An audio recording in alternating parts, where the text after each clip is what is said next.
This presentation was given to the Mason City Commission and Planning and Zoning Commission in a joint workshop May 6, 2019. Things change. This diagram indicates the rise in the Dow Jones Stock Index over a period of about a century from around 1890 to 2018. During that time, there's been a steady increase in the index, with a few notable exceptions significantly around 1920. But this steady incline has been expressed in the market. At the same time, other things are changing. The original businesses that were included on the Dow Jones Stock Index have been dropping off steadily until in 2018, the last of the original companies, GE, was dropped from the index. This red line indicates the population of Mason, Texas. The population was at its peak around 1900, which it maintained for a few decades.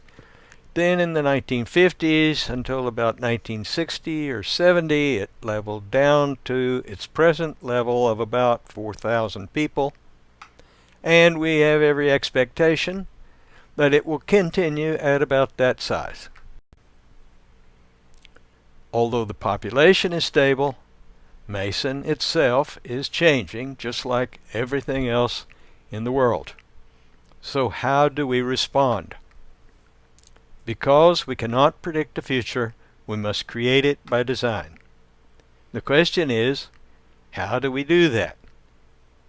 Well, we can do it by a process, starting with an assessment of the existing situation, which the city and this workshop are engaged in.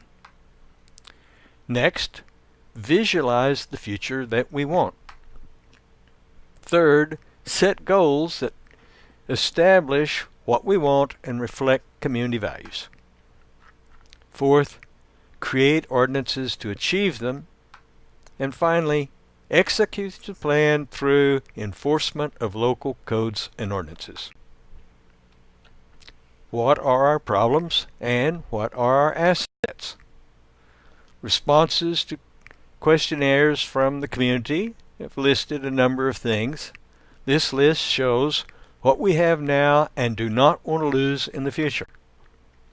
This list indicates what we have but we don't want. This list indicates what we don't have now and want to avoid in the future. And this list shows things that we would like to have in the future. The economy of the city is at the heart of everything that we do. The city of Mason needs a healthy economy. But what drives economic activity and investment in the city? And what can Mason do to attract investment? Livestock agriculture. The business that drove the development of the city is a mature industry. It does not drive investment growth today. So how do we bring more cash into town? And what sources of new income can we develop? Unlikely sources of development and investment include manufacturing and distribution, the kind of things that work elsewhere. The reason for that is that we're not near an interstate highway nor a major airport. We're not near a major market, and we have insufficient workforce to support them. So what are our likely sources of new investment? Retirees moving into Mason and bringing resources with them. Young families seeking a good place to live and raise their children. Businesses that can use high-speed fiber internet. They can run their businesses anywhere. Wine and grape production to capitalize upon local soils and climate. And finally, tourism, hunting, and recreation, which is exploited now. So what are our marketable assets to do this? Well, we have the spring flowers that bring people here every year.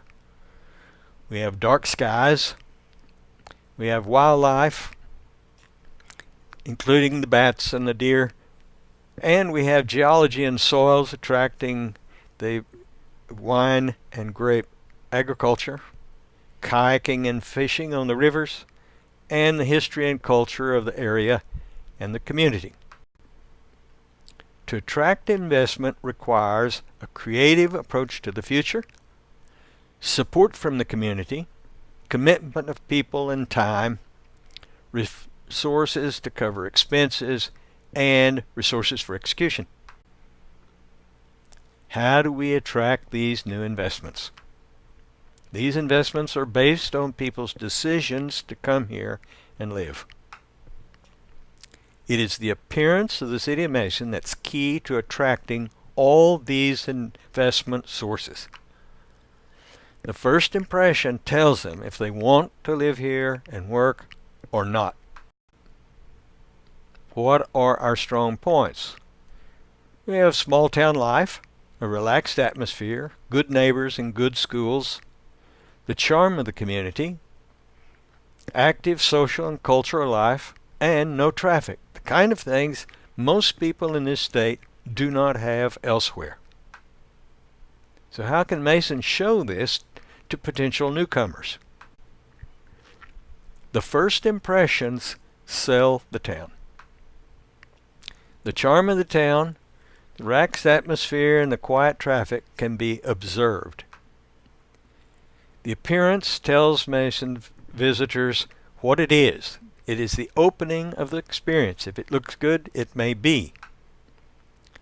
But Mason can only demonstrate its community and social life after someone has decided to give it a try. How do we get someone to give Mason a try? And why sell Mason?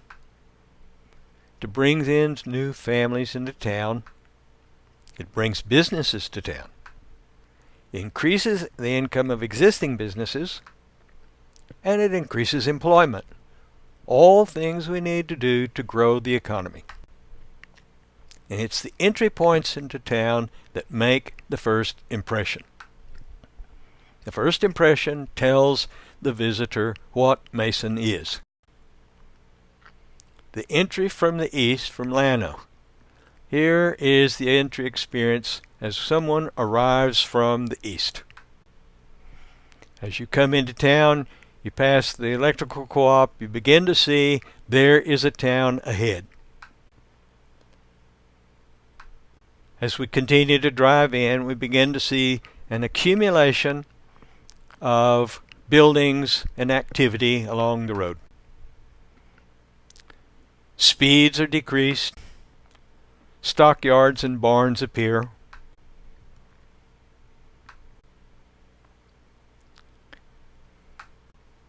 Once we get to the bridge, we see that the speeds are reduced again and traffic begins to increase.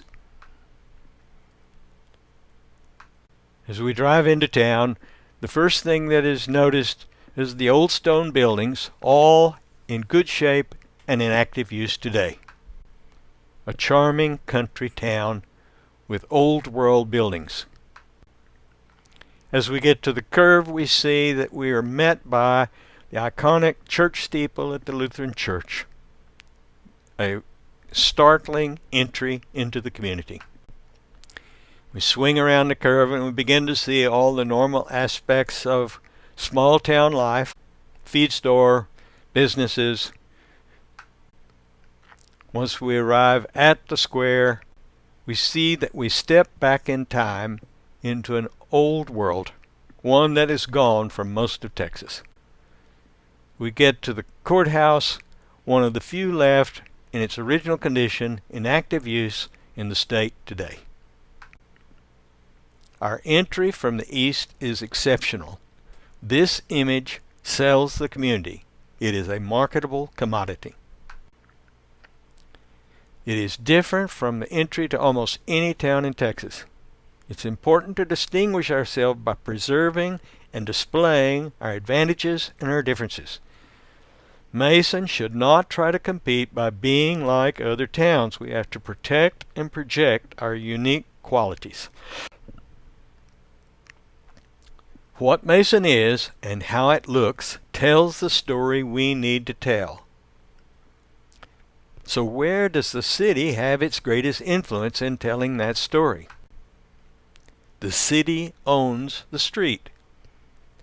The image that we see from the street gives us all the information we get about the town, and it sells the town. So what does someone experience upon arrival? They have the first impression, which is important. It tells someone what Mason is. But what do they experience after arrival?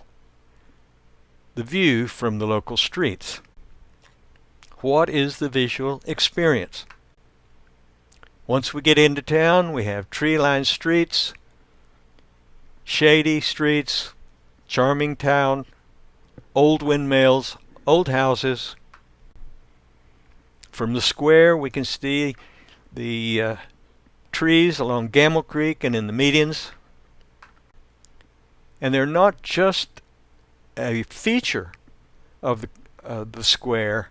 They also are an advantage. Here we see someone parking in the shade simply because it's the coolest place. Coolness in a town like Mason in the middle of Texas with the rising temperatures is a value the community must protect. Same is true on the residential streets. Here we see residential streets where some 70 years ago the owners decided to line the street with pecan trees. And today they provide mature trees that shade the street. And these decisions to plant these trees was not taken lightly. The tree on the left was planted only after they had dynamited the holes in the geology in order to let the roots penetrate the soil. Significant investment in the future. And today we're the beneficiaries of that investment. So how do we market our uniqueness? What we have to market is the visual appeal of the town, the quality and the potential of the community. How we do that? Attract new investment and new cash by improving the appearance of the community. We sell the town through the image of the community. Mason could look different. What is it that we might lose by not caring for and protecting the image that we have today? Retirees moving in, young families seeking a good place to live, businesses, wine and grape production, tourism, and recreation. What are our next steps? We must determine how businesses and property owners and the city can work together to improve the first impression. How do we better market Mason for the benefit of everyone and the economy?